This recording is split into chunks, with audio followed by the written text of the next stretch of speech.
그 교통에서 생명의 교통의 원칙을 몇 개 말씀드릴게요. 첫째 원칙은 여러분도 그 원칙 아래 충실하셔야 여러분의 구역 예배든 앞으로 여러분이 하시는 사역에든 그게 나타나요. 다른 데서 배워온 말씀은 풀어놓지 마세요.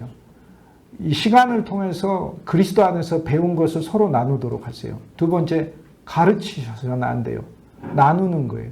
나누는 거고 내 안에 역사하신 그리스도의 말씀을 서로 나누는 거예요. 구역 예배를 성도들이 하잖아요. 자기 개인 시간 하나만한 얘기들 나누는 그런 모임 돼서는 절대 안 돼요. 뭐 우리 애가 뭐 지난번에 유치원에 갔는데요. 옆에 애가 때려가지고요. 뭐 상처가 났어요. 그런데 그 집 엄마가 나한테 미안하다고 안 해가지고요. 내가 마음이 많이 상했어요. 그런데 병원에 데리고 가서 병원비도 들고 너무 속상하고 그런 얘기 풀어놓는 게 구역 예배가 아니에요. 구역 예배는 예를 들어 담임 목사님이 여러분 목사님이라면 우리 주 예수 그리스도의 생명 안에 증거했다면 그 누렸던 말씀이 무엇인가를 나누는 게 그게 구역 예배인 거예요. 내가 그리스도를 어떻게 누리고 내가 그리스도를 포도나무로 누렸다. 새 우물로 누렸다. 신랑으로 누렸다. 그리스도를 무엇으로 누렸는지를 나누는 게 그게 바로 구역 예배예요. 근데 많은 사람들이 뭐 자기 삶에 대해서 뭐 이야기하는 시간 그런 거 아니에요. 저는 아니 물론 그렇게 하셔도 되는데 생명의 사역은 그거 아닙니다. 생명의 사역은. 그래서 그런 부분까지도 2박 3일간은 원칙을 지켜주시는 게 다른 사람에게 피해 안 끼치는 거예요. 왜냐하면 아까 제가 그랬잖아요. 우리가 아는 이야기는 이미 그 승천생명에서 그리스도의 하늘의 보좌에 올라간 생명 아래서 이야기하는 게 우리들의 위치인데 하나만한 첫 계명 안에서 하는 얘기들은 아무 유익이 안 됩니다. 그렇기 때문에 강의를 통해서 느끼게 된 그 주제들에 대해서 나누는 시간으로 조별 모임이 사용이 돼야 그래서 다른 분들에게 무익하지 않습니다. 근데 진실로 정말로 예수 그리스도의 생명의 진리가 일한다는 사실을 정말 믿어야 돼요. 정말로 믿어야 돼요. 그분이 일하셔요. 그분이 일하셔요. 우리가 그리스도를 증거하고 그리스도에 대해서 더 알려주는 일들을 할 때마다 주님은 기뻐하시고 여러분 심령도 진짜 기뻐질 거예요. 예수님을 통해 새로운 생명이 왔잖아요. 영원한 생명이 우리한테 왔잖아요. 그분이 영원한 생명이고 오늘 나와 여러분은 예수님 증거하라고 예수님이 세우신 거지 예수님 증거하는 거 빼놓고 뭘 우리가 증거를 하겠어요? 무슨 얘기를 한다는 거예요 도대체? 그리고 예수님을 증거한다는 것도 아까 그랬잖아요. 예수님의 새 언약의 주체시라니까요. 새로운 언약은 그분 내가 너희 마음에 굳은 마음을 제하여 주리라. 예수님이 제하신다고 하시잖아요. 근데 왜 여러분과 내가 애써서 수고하여서 사람들로부터 굳은 마음을 제하게 하려고 합니까? 우리는 그리스도를 증거하는 것이지요. 그러면 그 증거한 그리스도가 역사하여서 진짜 일하는 것을 바라보는 거니까 사역에서도 수고하고 무거운 짐진 자들아 내게로 오라. 내가 너희를 쉬게 하리라 이렇게 말씀하시는. 이건 사역의 원칙이 생활의 원칙만이 아니라 사역의 원칙도 그런 거예요. 성도 바꾸려고 했다가 안 바뀌어져요. 나도 안 바뀌는데 무슨 성도가 바뀝니까? 그러니까 그런 사역하는 게 아니고 그리스도가 일하실 것을 알고 그리스도께 맡기고 그냥 주님을 증거하는 것이죠. 그러니까 교통의 시간도 그렇게 쓰셔야 돼요. 이것이 습관이 되면 여러분의 교회도 구역 예배 하잖아요. 이건 100% 이미 생명 안에서 사역하고 있는 분들이 계시기 때문에 제가 그거 명백히 100% 증거할 수 이미 오신 분들은 다 생명의 교회에 계신 분들이 다수니까. 그런데 오늘 처음 참석하신 분들을 위해서 오늘 저를 처음 만나는 분들도 상당수 많이 계시기 때문에 제가 말씀드리는 거예요. 그래서 2박 3일간의 집회에서 교통할 때는 다른 데서 배운 말씀에 여러분 혼자서 스스로 알았던 말씀들은 풀어놓지 마시기 바랍니다. 사실 그거 제가 들으면 하나만 한 소리인 거 그냥 바로 얘기해 드릴 수 있어요. 아까 제가 그랬잖아요. 심지어 목회자가 내가 지금 증거하는 이야기를 하나님이 증거하는 이야기로 들으십시오라는 이야기도 율법의 이야기라고 그랬잖아요. 그것도 초보의 이야기라니까요. 왜냐하면 예수님이 약속하셨다고요. 사람들의 심령 속에 써주시겠다고 약속하셨다고. 그분이 일하고 계시는 거죠. 내가 증거할 때. 그럼 내가 증거할 때 일하고 있는데 사람들이 나를 하나님의 사자로 받으라 말으라라는 얘기를 할 필요가 뭐가 있어요. 예수님이 일하고 계시는데.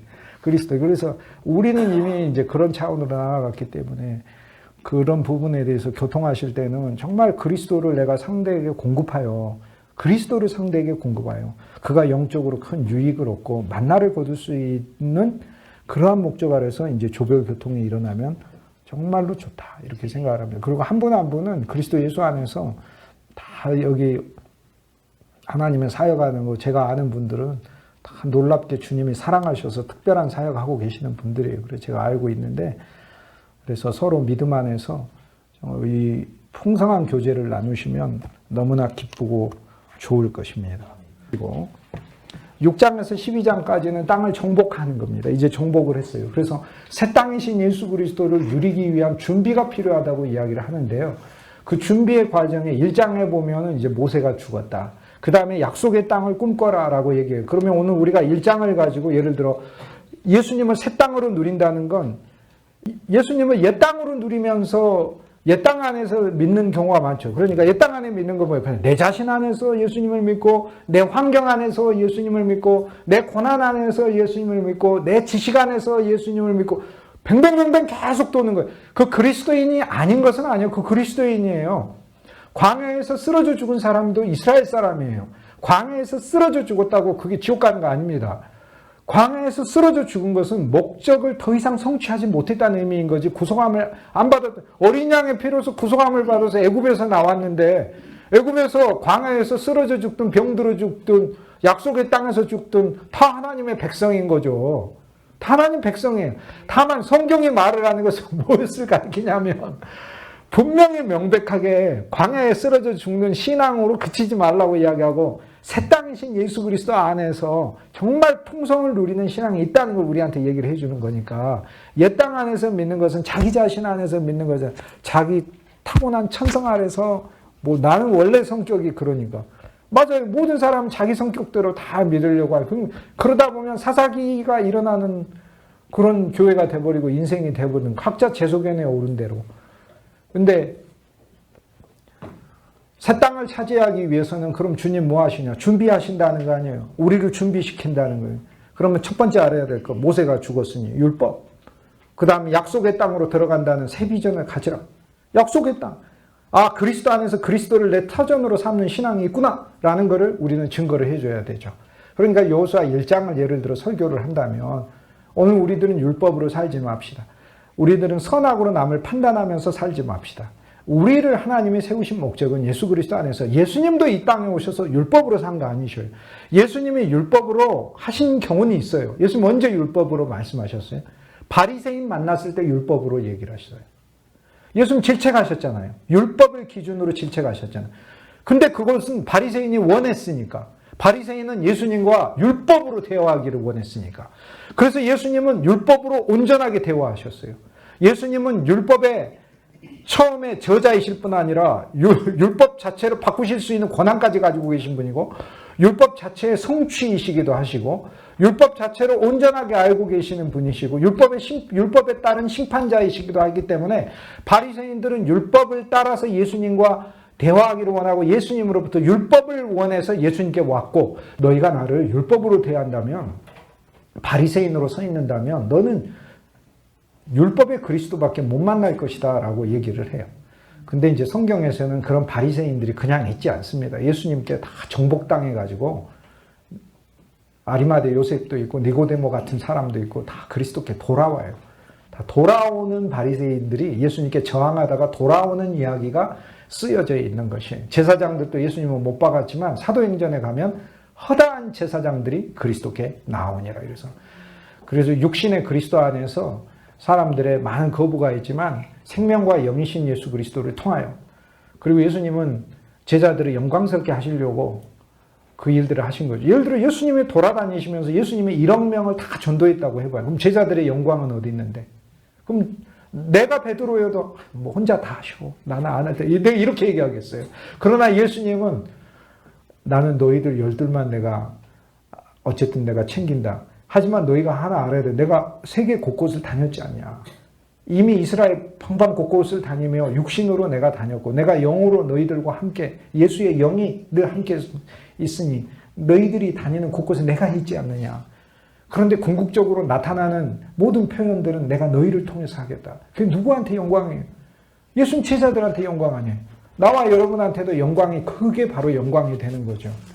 예수님께서 다 하시지만 다 하지 않으시고 남겨두신 이유는 나와 여러분을 통해서 하시겠다고 남겨두신 거니까, 이처럼 얼마나 놀랍고 감사하고 기쁜 일이 있습니까? 너무나 귀하고 감사한 거죠. 그러니까 약속의 땅을, 즉 새로운 예수님 안에 더 전진된 신앙이 있습니다. 더 전진된 신앙을 위해서는 율법이 죽어야 합니다. 더 이상 율법의 시각으로 살지 맙시다. 예수님, 니고데모한테 예수님께서 말씀하실 때는 니고데모가 하나님 나라에 관심을 기울이기 때문에 율법으로 말씀하지 않으셨잖아요. 영으로 말씀하셨잖아요. 영의 세계에 대해 말씀하시고 영으로 나는 것에 대해 율법을 지키는 문제가 아니고 니고데모야 새로 태어나는 것이란다라고 얘기하셨어요.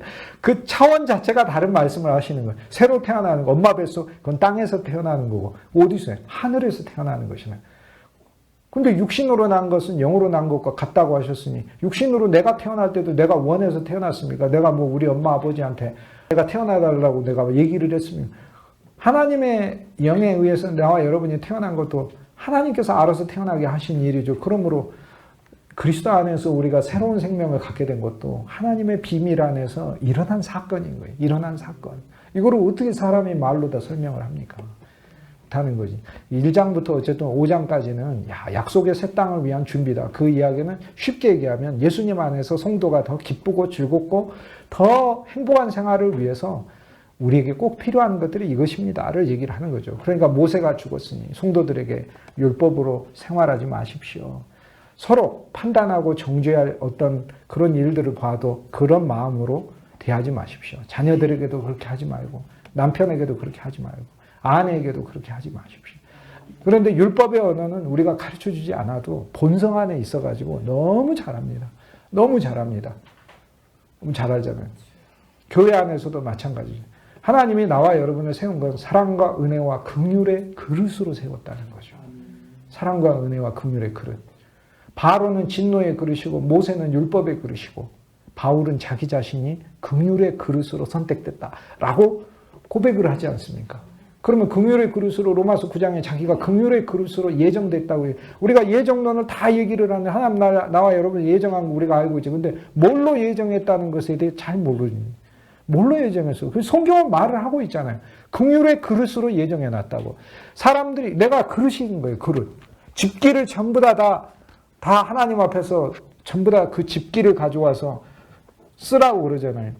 히브리서 9장에 보면 피로 다 깨끗하게 되는데 피로 모든 그릇에다가 뿌려버렸다고 했으니 나와 여러분이 그릇이니까 심령에도 사람으로서도 뿌렸지만 나와 여러분이 그릇으로서 주님에 의해서 쓰임받을 때도 그 그릇에 주님이 피 뿌려놔버려서 예수님의 놀라운 새 언약과 새 언약에 들어있는 모든 풍성이 있다는 얘기만 많이 아니라 나와 여러분 안에 하나님의 긍휼을 가득 담아 사람들이 우리들에게서 긍휼을 마실 수 있게 한다는 거예요. 그 긍휼이 필요해서 나한테 왔는데 긍휼을 줘야 되고 사랑이 필요해서 우리에게 왔는데 사랑을 줘야 되는 용서가 필요해서 우리에게 왔는데 용서를 줘야 되고 하는 거예요.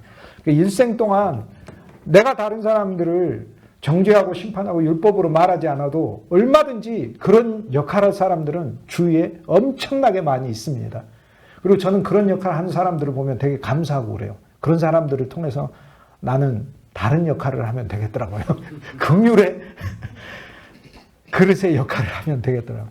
그래서 1장에서 어쨌든 5장까지는 새 땅을 차지하기 위한 준비, 새 땅은 예수님 안의 풍성, 행복, 예수님 안의 새 땅과 행복을 누리기 위해서. 오늘 왜 성도가 그러면 새 땅과 행복을 못 누리느냐? 모세가 죽었다는 사실을 모르니까.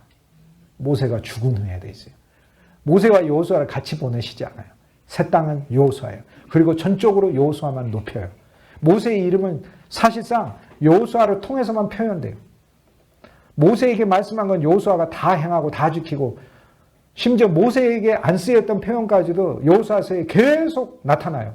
여호와께서 여호수아를 높이셨더라. 여호수아 6장에 보면 여리고를 멸망시키고 여호수아 이름이 온 땅에 퍼졌더라 그렇게 해요. 여호수아 이름이 퍼졌대요. 여호수아 이름이. 여호수아를 높이셨다. 여호수아에게 하나님께서 함께 하셨다. 여호수아 이름을 높이셨다. 위대하게 하셨다. 여호수아 9장에 가면 여호수아가 여호와에게 묻지 아니하고 기브온에게 화친했다고 그래요. 어리석은 주석에 보면 여호수아가 이스라엘 백성들이 여호와에게 묻지 아니한 죄를 저질렀다. 그렇게 성경에 없는 이야기를 해요. 어디서 거기에 그렇게 돼 있습니까? 여호와 하나님이 분노하십니까? 아니에요. 여호수아가 화친했다고 하잖아요. 여호와께 묻지 아니하고 화친했다고 돼 있어요. 본문에 그렇게 돼 있어요. 여호수아가 묻지 아니하고 화친을 했는데, 그런데 여호와 하나님께서 나타나셔서 기브온 족속이 여호와의 성전을 위한 종이 되어야 된다고 말씀하셔요. 무슨 얘기냐면 여호수아의 체면을 세워주고 여호수아의 결정을 지지하는 거예요. 그리고 여호수아를 칭찬하는 거예요. 근데 성경이 보여주는 바가 무엇이냐? 하나님의 진노를 막아서는 분이 있다는 거예요. 하나님의 진노는 가나안족을 멸망하는 것이지만 가나안족에 대한 멸망조차도 원칙을 바꾸는 사람이 구약에 여호수아가 있었는데, 오늘 우리 인생이 멸망받을 수밖에 없는 인생인데, 이 인생이 하나님의 진노가 바꾸어지는 놀라운 변화의 원칙을 가진 한 존재를 하나님은 우리 앞에 세워놨는데, 그분이 예수 그리스도라는 거예요. 그 얼마나 감사해요. 얼마나 감사해요. 그러니 여호수아가 화친을 맺으면 여호와 하나님도 존중한다는 것을 보여주는 거예요. 예수님이 나와 여러분을 소유하셨는데, 하나님이 그 아들 그리스도를 통하여 우리를 보시는데 우리와 동일하게 보시는 거죠. 예수님께서. 그리스도가 우리를 품고 계시니까 동일하게 보시는 거죠. 새 땅을 위한 준비. 그러니까 그 준비는 쉽게, 우리는 이제 이 말씀들을 훨씬 더 쉽게 증거할 필요가 있습니다. 누리는 것은 깊게 누리시고, 증거할 때는 최대한 쉽게 증거하셔야 되는 거죠. 새 땅으로 그리스도를 누리는 건 예수님의 나의 모든 터전이 되는 거. 이 세상 것으로 누리자는 건 말이 쉽잖아요. 건물 많이 가지신 분은 건물 누리십시오. 땅에 있으신 분은 땅 누리십시오. 직업이 좋으신 분은 매일 직업 누리십시오. 지식이 많은 분들은 자기 지식, 이 세상 것은 우리가 표현했을 때 이해가 쉬워요. 그러나 그리스도가 우리 기업이시니까 그리스도를 누려야 됩니다. 내가 위기가 오고 그럴 때 보증으로 맡겨놨던 그런 물질적 요소를 내가 믿는 게 아니라 그리스도가 보증이시니까, 내 인생을 멸망시키지 않는 보증이시니까 이 그리스도를 보증으로 누려야 되는 거죠. 나한테 큰 위기가 왔을 때, 그래, 나를 든든하게 밀어줄 어떤 주위에 어떤 사람이든 사물이든 어떤 물질이든 어떤 지식이든 어떤 요소가 있어. 그게 아니라 그리스도가 보증이 되시니까 그리스도를 누리라라는 말씀 아닙니다. 어쨌든 약속의 땅에 대한 준비, 새로운 신앙을 왜 그리스도인들이 못 갖는가, 반대말로 하면 그것이죠.